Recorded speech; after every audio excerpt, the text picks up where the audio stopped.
But everywhere I go, people tell me the same thing. Thank you, Spider-Man!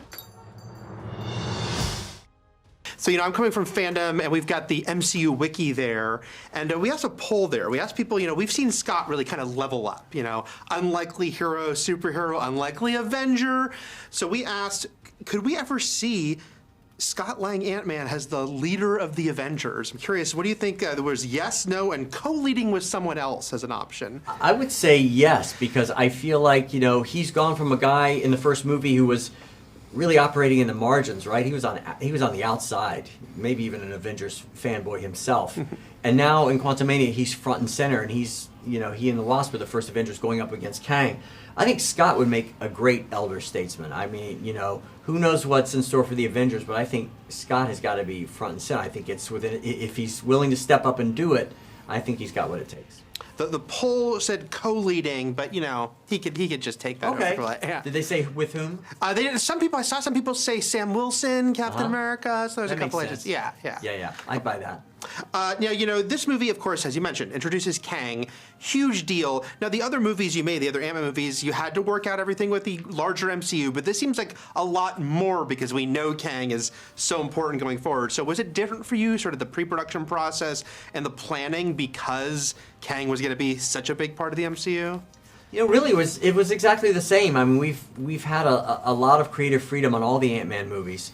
For me, it was like, if we're going to do a third one, I want to do something different. I think the audience deserves something different. Let's take these characters that they're familiar with and throw them in an entirely different situation, and throw them in a situation where they really feel like they're out of their league. I mean, on paper, if you're doing a poll and you've got Ant-Man and Wasp over here and Kang, I mean, you kind of know how that poll's going to work out. And that was the creative challenge. It's like, let's make a compelling adventure out of that.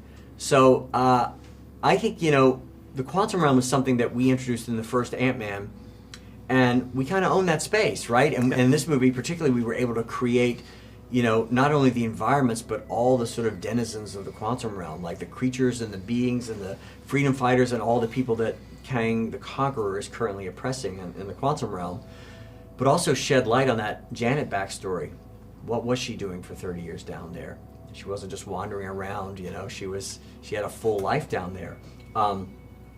And as she goes down there, it's clearly a very dire situation, but you see her spring into action. And you're like, oh, she's got this place wired. She knows where to go and who to talk to get a ride and how to do this. And you see her kind of come back to life in a way, like she was a vital hero at one point. That was something that was really important in this movie.